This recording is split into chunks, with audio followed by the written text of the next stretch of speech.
Halo semuanya, perkenalkan nama saya Siti Kowia Jemil Komala dari jurusan Hukum Ekonomi Syariah, Fakultas Syariah dan Ekonomi Islam, YIN Syekh Nurjati Cirebon. Dalam video kali ini saya akan membahas mengenai strategi pengembangan pasar modal syariah dan bentuk hukum reksadana syariah. Terdapat beberapa poin yang akan saya bahas mengenai materi tersebut. Yang pertama yaitu mengenai pasar modal dan yang kedua mengenai reksadana. Baik, mengenai pasar modal sendiri, berdasarkan Undang-Undang Nomor 8 Tahun 1995 tentang pasar modal. Pasar modal merupakan suatu kegiatan yang bersangkutan dengan penawaran umum dan perdagangan efek perusahaan publik yang berkaitan dengan efek yang diterbitkannya serta lembaga dan profesi yang berkaitan dengan efek. Secara umum, pasar modal dapat dikatakan sebagai lembaga keuangan negara yang kegiatannya bergerak dalam bidang penawaran dan perdagangan efek atau surat-surat berharga. Selain itu, terdapat pula pasar modal syariah. Pasar modal syariah menurut DSN MUI merupakan suatu pasar modal di mana seluruh mekanisme kegiatannya baik dari segi emiten, segi efek yang diperdagangkan maupun segi perdagangannya menggunakan prinsip-prinsip syariah. Pasar modal syariah memiliki beberapa tujuan, yaitu yang pertama, menggerakkan perekonomian suatu negara melalui lembaga swasta dan mengurangi beban-beban negara. Yang kedua, pasar modal sebagai sarana untuk mencari tambahan modal. Perusahaan berkepentingan untuk mendapatkan dana dengan biaya yang lebih murah. Dan yang ketiga, yaitu pasar modal sebagai sarana yang baik untuk melakukan investasi dalam jumlah yang tidak terlalu besar bagi kebanyakan masyarakat. Jika pasar modal itu berjalan dengan baik dan jujur. Ini dari segi masyarakat, dari segi pandangan masyarakat. Selanjutnya yaitu mengenai strategi pengembangan pasar modal syariah.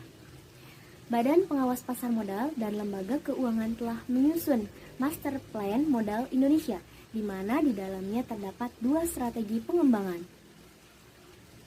Yang pertama yaitu menyusun kerangka hukum yang dapat memfasilitasi pengembangan pasar modal syariah. Strategi yang kedua yaitu mendorong pengembangan serta penciptaan produk-produk pasar modal berbasis syariah. Sesuai dengan strategi tersebut, maka akan dapat dipastikan bahwa pasar modal syariah ini akan terus mengalami perkembangan yang cukup pesat, di mana masih banyak instrumen-instrumen pasar modal yang ditawarkan itu akan mengalami perkembangan. Reksadana. Berdasarkan Undang-Undang Nomor 8 Tahun 1995 Pasal 1 Ayat 27 tentang pasar modal. Reksadana merupakan suatu wadah yang digunakan untuk menghimpun dana dari masyarakat pemodal yang selanjutnya diinvestasikan dalam portofolio efek oleh manajer investasi. Di samping itu, terdapat pula reksadana syariah. Reksadana syariah merupakan suatu wadah yang digunakan oleh masyarakat untuk berinvestasi, di mana mengacu pada syariat-syariat Islam, atau di dalamnya ini tidak adanya unsur-unsur riba atau unsur-unsur lain yang diharamkan dalam Islam. Dasar hukum reksadana syariah ini, yakni setiap kegiatan muamalah itu sejatinya diperbolehkan selama tidak ada dalil yang melarangnya. Begitupun dengan reksadana syariah ini, berdasarkan fatwa Dewan Syariah Nasional yang menyatakan bahwa reksadana merupakan jenis investasi yang diperbolehkan dalam Islam selama itu berbasis syariah. Bentuk hukum reksadana syariah.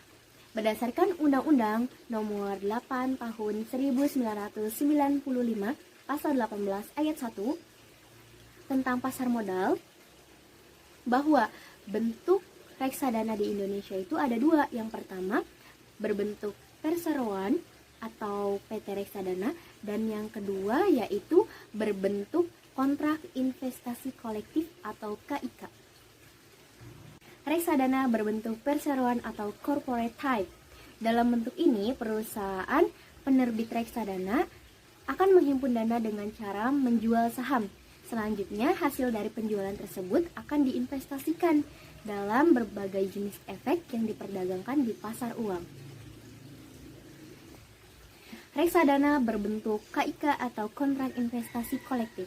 Kontrak investasi kolektif ini merupakan suatu kontrak yang dibuat oleh manajer investasi dan bank kustodian yang mengikat pemegang unit penyertaan sebagai investor. Melalui kontrak ini, manajer investasi diberi wewenang untuk mengelola portofolio efek, sedangkan bank kustodian diberi wewenang untuk melaksanakan penitipan dan administrasi investasi. Cukup sekian yang dapat saya sampaikan. Semoga dapat bermanfaat, dan jangan lupa subscribe channel YouTube saya, Siti Qawiyah. Burung Irian, Burung Cendrawasih. Cukup sekian dan terima kasih. Wassalamualaikum warahmatullahi wabarakatuh.